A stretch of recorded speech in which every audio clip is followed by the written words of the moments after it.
Hi, everybody. Welcome to the Boss Body Podcast. This is Sarah Haas. Thank you so much for being here with me. So, our topic today is something that I have dealt with personally for quite a while, and I hear it all the time from women that I'm working with and who are going through menopause, who are in that midlife phase, and that is how do we get a good night's sleep? We've got hot flashes. We've got stress. I have a monkey mind and it's hard for me to fall asleep. And then if I wake up in the night, I've got this long to-do list circling around in my head and it's hard for me to get back to sleep. Plus I have hot flashes and I wake up covered in sweat and have to get up and change. And so I have Morgan Adams here with me today. She is an actual sleep specialist. She's a double certified holistic sleep coach, and she helps women who are battling with sleepless nights, who are maybe relying on sleep medications to get a good night's sleep. She's been featured in Forbes magazine, in Mind Body Green, in Southern Living, in Yahoo Life, and a whole lot of other media outlets. And she is also a soul sister because she is a two-time breast cancer survivor. So, Morgan, I'm so glad you're here today, and I'm so excited to dive into this topic. Well, thank you for the warm welcome. I'm very excited to be able to chat with you today about my favorite topic, sleep. So, Yes, thank you. yes. So I know that you've told me before that you went through a phase of having trouble sleeping as well. And that so you can totally relate to this. Can you tell me what did that look like for you?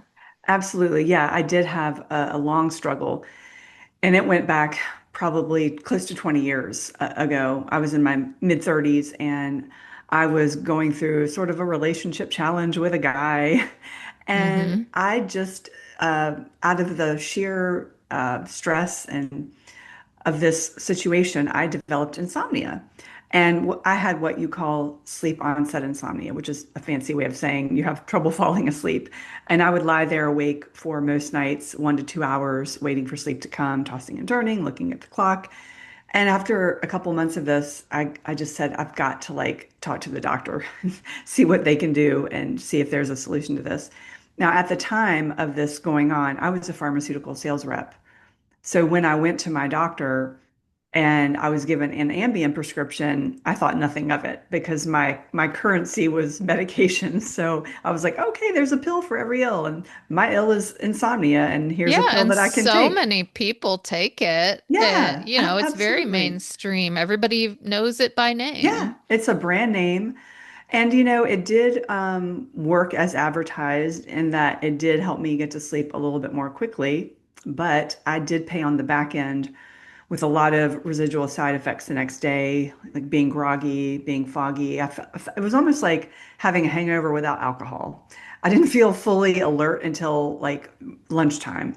And at this point in my life, I had kind of gotten out of the pharmaceutical sales world and was in a position at a health department where I was in charge of like writing things very quickly, like PR and press releases. And I remember several times getting reprimanded at work for not producing my content quickly enough.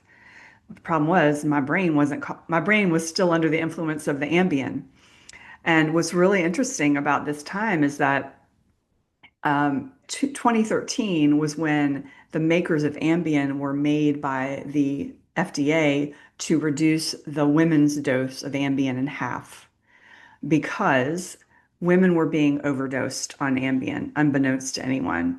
Yeah. And And that's a problem all oh yeah, across medicine is totally. everything's based on studies done on men. Yes. And women are a lot of times smaller. We have less muscle mass. We metabolize things differently. So we that could be a whole nother podcast, but Yeah, it I could be. hear you.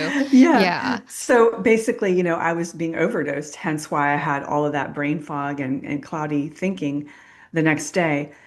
So about 8 years into this, I met a new guy who is now my husband. Happy ending to the story. Congratulations. And thank you. And during that time of early dating, he said to me in a very loving way, Morgan, when you take that pill to sleep, you turn into a zombie and it kind of freaks me out. And I was like, oh my gosh, he's right. Like these pills are no longer serving me. I'm not at my best when I'm on these pills. So I made the decision to stop taking them. But I did what I don't recommend other people do, and that is just go rogue and do it yourself. If you are on a medication, sleeping medication, psychiatric, whatever, it's really better to just consult with your prescribing provider Of and get some course. directions on how to get off of the pills. Well, I Yeah. just, not knowing what I know now, did it the wrong way. Anyway, because I've got a lot of grit and determination, I was able to get off the pills. And I slept pretty well for a long time. And then there was a plot twist, and that was, something we collectively experienced in 2020, the very couple first months of the pandemic when everyone was like not knowing what was going on. My sleep started to suffer again. Yeah. And I was quite concerned about having insomnia the way I had previously. So I got very proactive and started Googling sleep and how to get better sleep. And I was able to get my sleep corrected pretty quickly.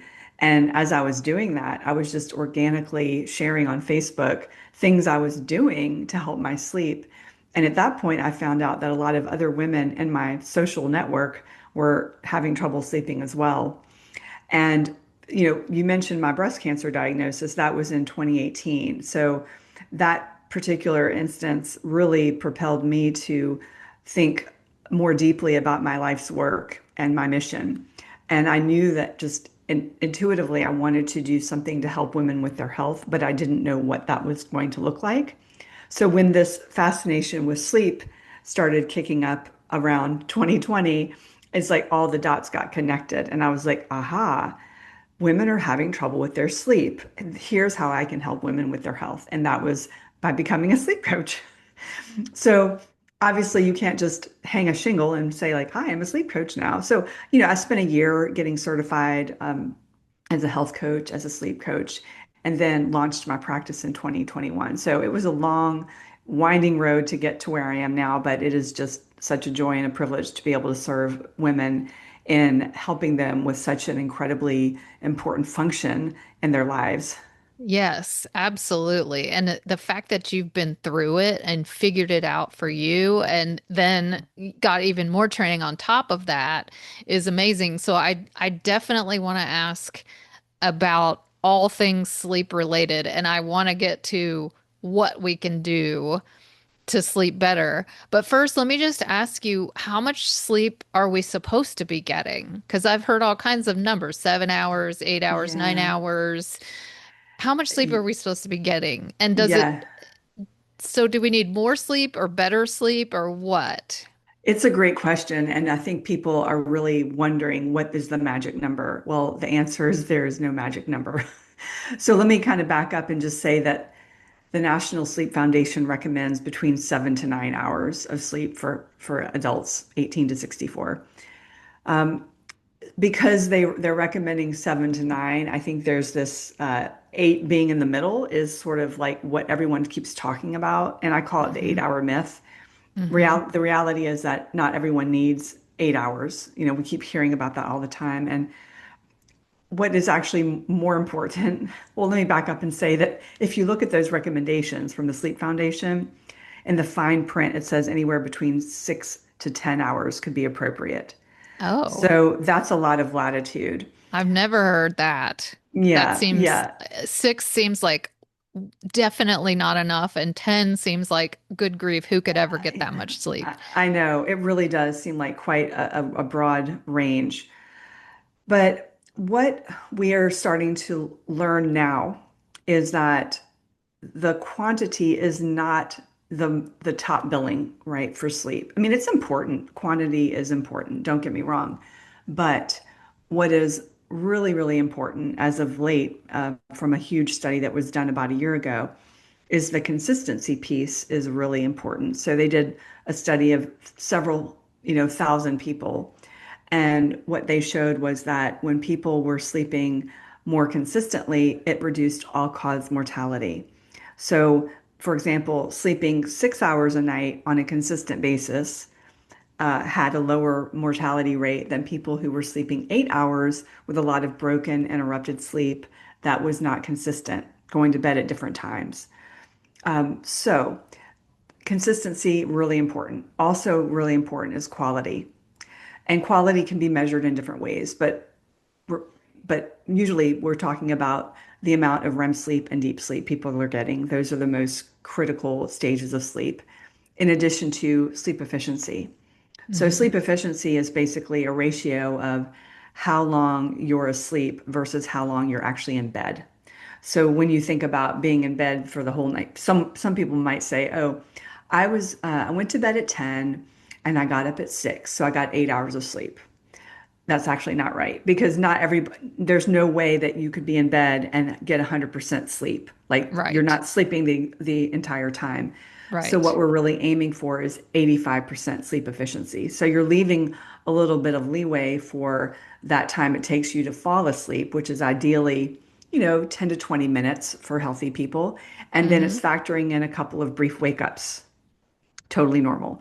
So the answer to the question of quantity is a really interesting one because it gets asked all the time, and there is no like one answer. A lot of times people will compare, their sleep stats with their partner, or like my partner sleeps 8 hours. Shouldn't I be doing that too? No, not necessarily. Everyone needs to kind of figure out like what I call like their own sleep sweet spot. Hmm. So yeah, so many And factors to so consider.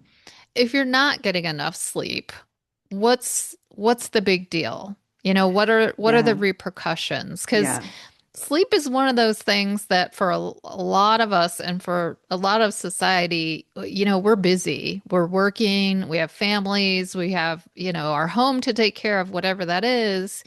And we stay up late, like trying to finish work or trying to wash the dishes or whatever. And it seems like, oh, well, I can eke by, or I can get up a little earlier and get a couple emails, shoot out a couple emails before work while everybody's still in bed or whatever. So what's the big deal if we don't get enough sleep? And yeah, how do we know if we're getting enough? yeah. It's a great question. So I think that if you look at the kind of the immediate short-term consequences of poor sleep, you're looking at things like irritability, um, being kind of like foggy, not having a good memory, not being able to retain information, forgetfulness, clumsiness, maybe getting sick more often, maybe putting on some weight, craving unhealthy foods. Hmm. Those are like short-term cues that you may want to take a deeper look into your sleep. Now, the long-term consequences, we've seen studies that are longitudinal, and what they are showing is that when you are looking at like 6 hours or less, usually 6 to 7 hours or less, usually six, over a long period of time, what you're tending to see is more cardiovascular disease, more metabolic issues, high blood pressure, things like that. Things that are more chronic disease related tend to happen when people are not getting enough sleep long term, like we're talking many years. So I like to make the distinction because quite often people like I'm not granted I'm working with people who have insomnia, so they're already a little bit anxious about their sleep. I like to remind people that, a few nights of poor sleep is not going to create a dramatic health situation for you. It's the long term consequences that we need to think about. But I mean, in our society, we have this hustle culture, and you kind of alluded to this earlier. And the messaging for public health regarding sleep, we do need to start focusing a little bit more on prioritizing. I mean, the people who have insomnia, they're prioritizing a lot.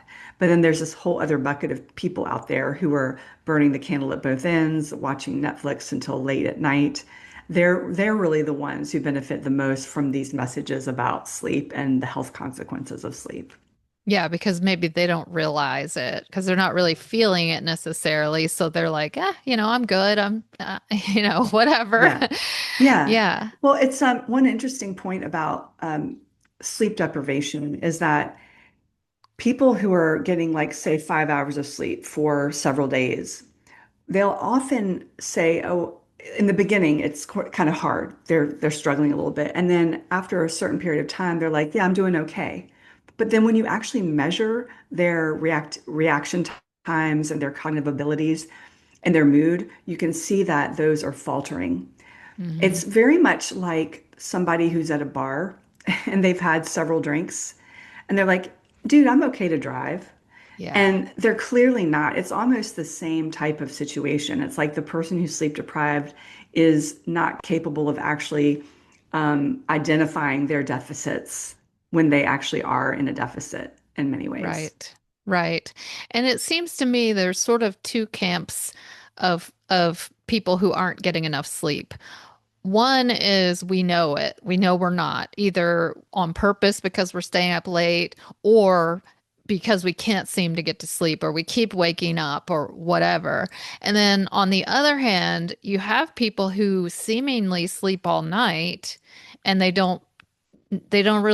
not aware that they're not sleeping, but they may have like a sleep apnea, but they're having the symptoms of not sleeping. Like I've definitely known people who can just fall asleep at the drop of a hat. Like they'll be in a room of people that everyone's talking and they're sitting in a chair and you're like, "Oh, that's just, so and so that he does that."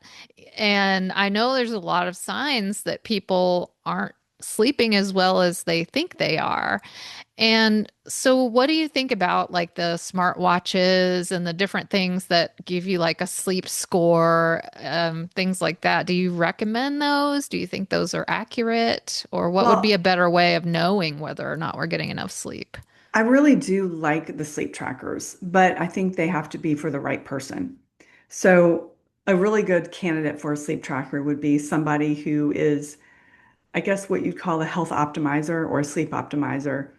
They are really interested in getting better sleep, being healthier, and they're able to look at their data and make behavioral changes based on what they see. For example, someone could see, okay, my sleep quality is really low. That score is really low after I've had more than 2 drinks of alcohol. Okay, so what do you do with that data? There are many things you could do. You could do nothing, or you could actually reduce your alcohol. So if you're the kind of person who can look at the data and go, I'm going to try to reduce my alcohol and see what happens, you're a great candidate. If you really just like don't care, like you're just like, oh yeah, my sleep actually really sucks when I drink, but I'm not going to do anything about it, then why are you wearing the sleep tracker? Yeah, You no know, like point it's in kind of wearing it. pointless. So the people who don't tend to do as well with the sleep trackers are actually most of my clients, frankly, because they typically have insomnia and they tend to be more anxious about their sleep. And so what ends up happening is that they get overly focused on the minutia every morning when they see their data and they're like, "Oh my God, I only got 10% deep sleep. Oh my gosh, look at this." And so they typically are better not really having a sleep tracker. Or now the compromise situation, which I think is pretty nice, is having a sleep tracker, wearing it every night, but then only looking at the data once a week so that you're Oh, actually looking at the data with a little less emotionality. You're seeing the data at a distance because so often, and studies have backed this up, we see our sleep score. Let's just say that we feel good. Okay. We look at our sleep score and then we're like, oh no, I'm going to have a terrible day because my sleep wasn't good. And then they have behaviors throughout the day to almost reflect that bad sleep score. oh yeah.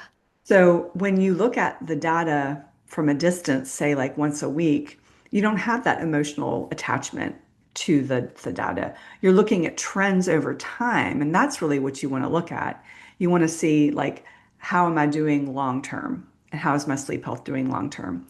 Now, kind of another, just kind of because you mentioned sleep apnea, I think that these trackers can be helpful in identifying some patterns that need further investigation. So, a Yeah. sleep tracker can't diagnose sleep apnea, really, but what you can notice if you have a sleep tracker is all of these little slight interruptions in your sleep. So essentially, you're looking at fragmented sleep. Hmm. So if I saw somebody's sleep data and I saw all of these like white ticks, throughout the night, and they were getting 7, 8, 9 hours of sleep, which is, like the regular amount of sleep one might get, and they're feeling very groggy and they're falling asleep in 5 minutes, I'm going to scratch my head and think, okay, this person should probably be evaluated for sleep apnea. So Yeah. they can be a helpful tool in giving you some clues that you may need further investigation, like an actual sleep study from a doctor. Yeah, so it can be a good tool. And I think it's funny that you said that people will look at it every single day and just automatically set themselves up as a self-fulfilling prophecy, like, oh, I didn't sleep well. But my boyfriend, one morning, he wears one and he woke up and he said, all right, well, let me check my watch to see how good or bad I'm supposed to feel today. Kind of like, oh, let me find out how good I'm supposed to feel. Yeah. He was joking, but to me, I equate it like people who weigh themselves every single day or multiple times a day versus once a week or once a month. Because, like you said, as with weight and sleep, it's going to be a little up and down.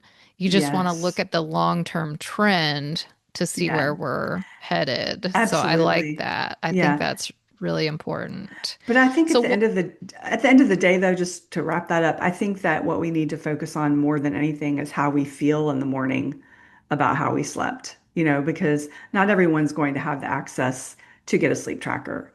yeah, So if we really just kind of check in with ourselves in the morning, we usually know, if we're in tune with our bodies, how did we sleep? So asking yeah, yourself, that's a good question to ask. yeah, yeah. So, what is going on? Can you give us some, like, why are we not sleeping?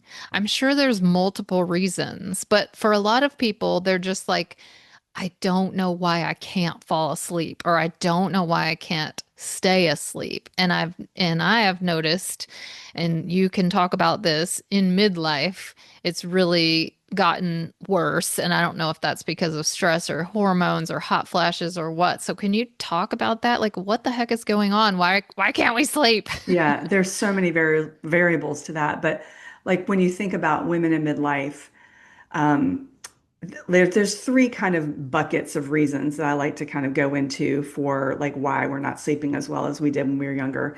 Number one is hormones with fluctuating and declining hormones. The progesterone that we are losing, is really sort of like our chill pill.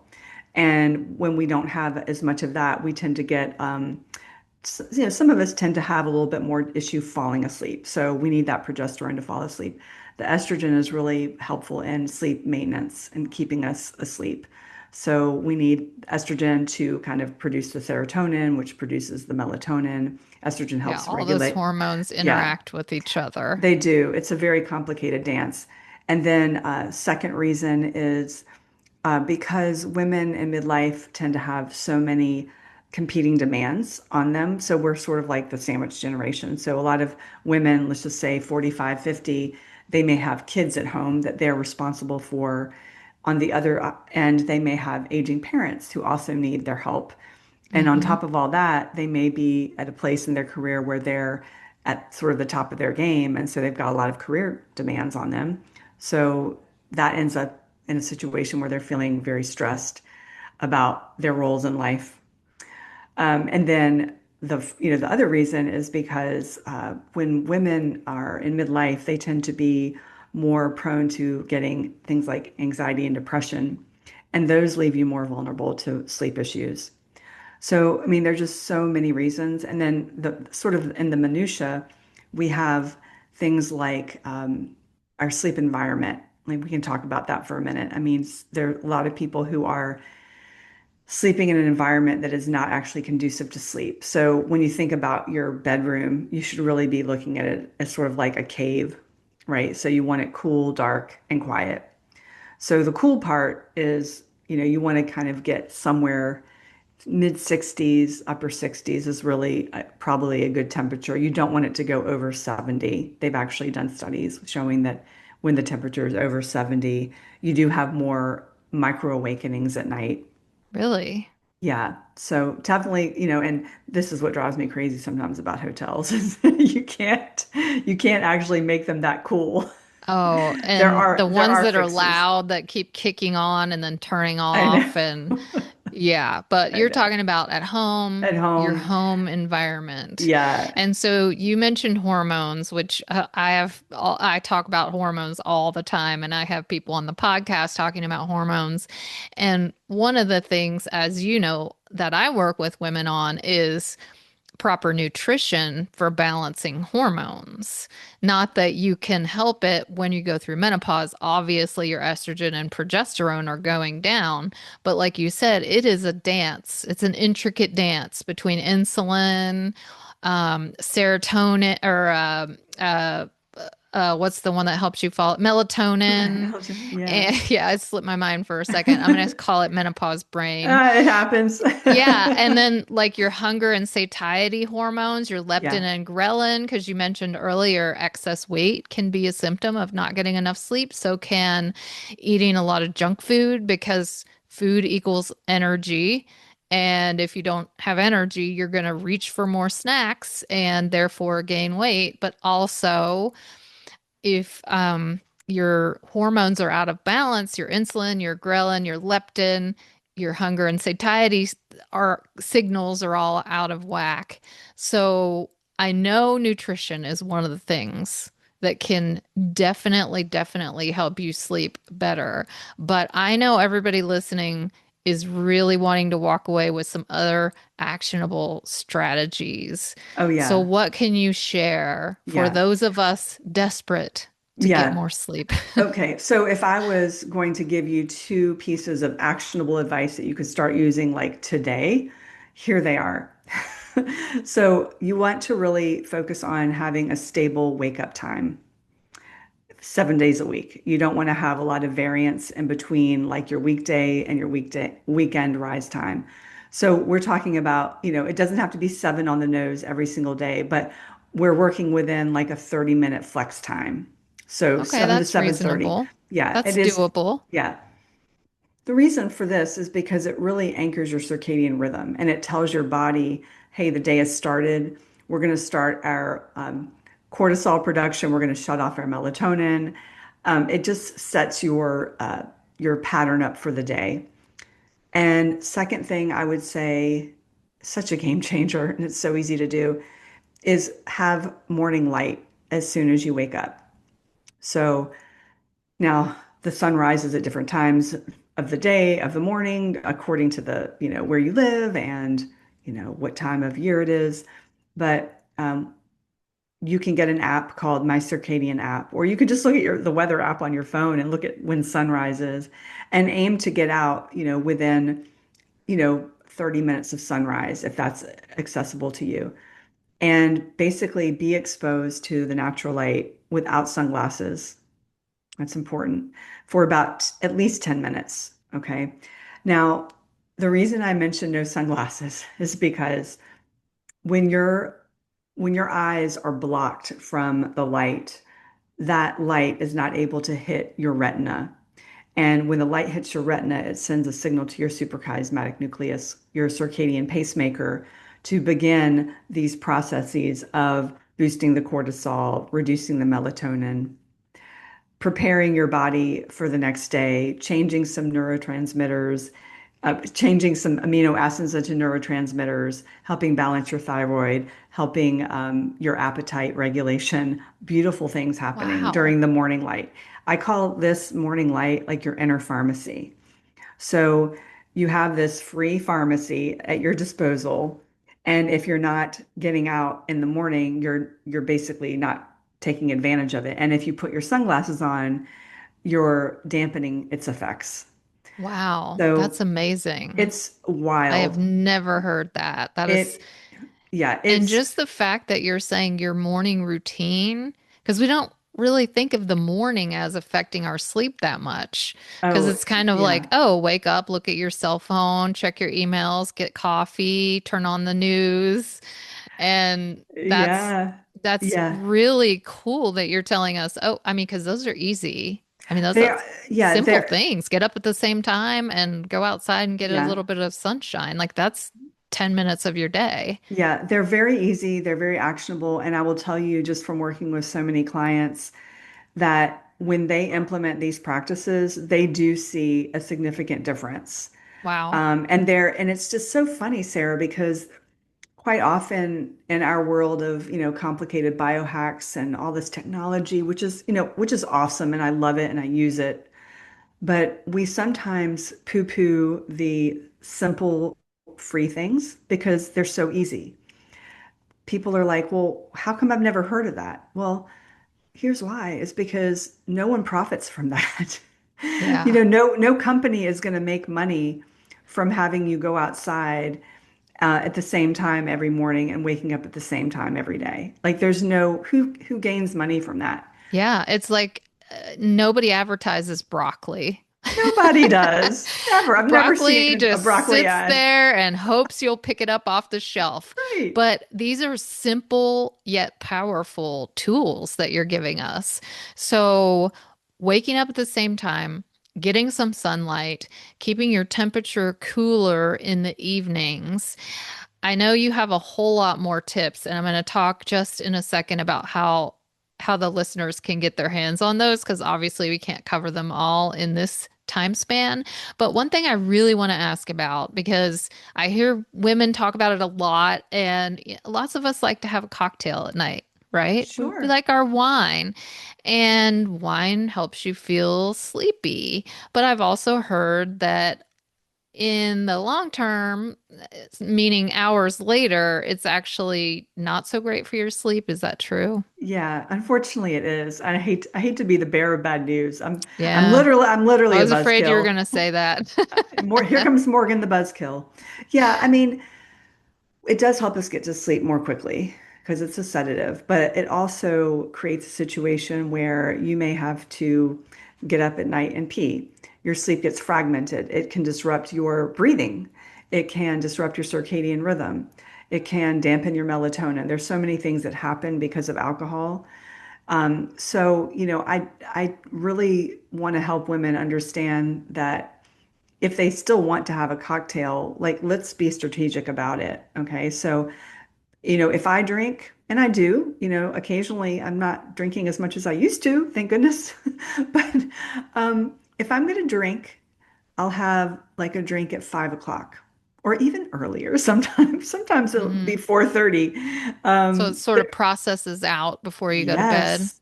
Yes. Yeah, So that makes sense. think happy hour versus nightcap. And, stop at 1 to 2 drinks. So if hmm you stop at 1 to 2, if you're only having 1 to 2 drinks and you're stopping early and you're going to bed at 10 or so, you've essentially processed a lot of the alcohol. Now, not to say, I mean, and trust me, I've got 4 sleep trackers. So I see the data from drinking. You can't outrun it. You can't escape it. So Yeah. even on the I will just say even on the nights that I've had like 1 glass of wine at 5 o'clock, my recovery score overnight is not great. So in essence, what's happening if you're looking at my graph, you're seeing my heart rate increase. You're seeing my heart rate variability decrease. So the body is going through like a little bit of a stressful period overnight. So your body can't fully reach that deep recovery phase, which is Yeah. why a lot of people will say, well, darn, I got my 7 to 8 hours, but I still don't feel rested. Well, it's because your body wasn't able to fully recuperate overnight. Yeah. So So really the less drinking, the better. and I mean, One and to two drinks earlier in the day, and I'm thinking probably the fewer times per week that you do yes. that, the better. Oh yeah. I mean the nightly glass of wine, which is, I used to do that, and I know a lot of people Very who do typical. that. Hmm. It really does like creep up into the realm of quote heavy to moderate drinking, which, whole other podcast, but that has been shown to increase our cancer risk. Yeah. So if we really want to think about our health, our sleep, I mean, you and I both having come from breast cancer, like that's on our minds, right? And Absolutely. when I'm talking to other women, I want to protect them not only from having insomnia and bad sleep, but also from a cancer down the road. So I'm looking out Exactly. for them in that respect. And, you can't force anyone to do anything, but, letting them know like your risk does increase the more you consume. So if you could Yeah. just maybe have 1 to 2 glasses a week on the Hmm. weekend, at night, or, like at an event, or rather than just having like your habitual wine at dinner every single night, you Right. know. So Yep. there's a difference. Absolutely. Absolutely. All right. So Morgan has a whole lot of other tips for you. She has a free guide called Awake Again at 3 a.m. Your guide to why you're waking up and what to do about it. I'm going to put the link in the show notes so that you can grab that. It's at morganadamswellness.com. Morgan, thank you. This is amazing information. I know it's going to help so many women, and I appreciate you being here today. My pleasure. It's great talking to you. Absolutely. Thank you all for being here and for listening in. It is always an honor for you to take the time to let me into your day, and I really appreciate it. And I will see you soon.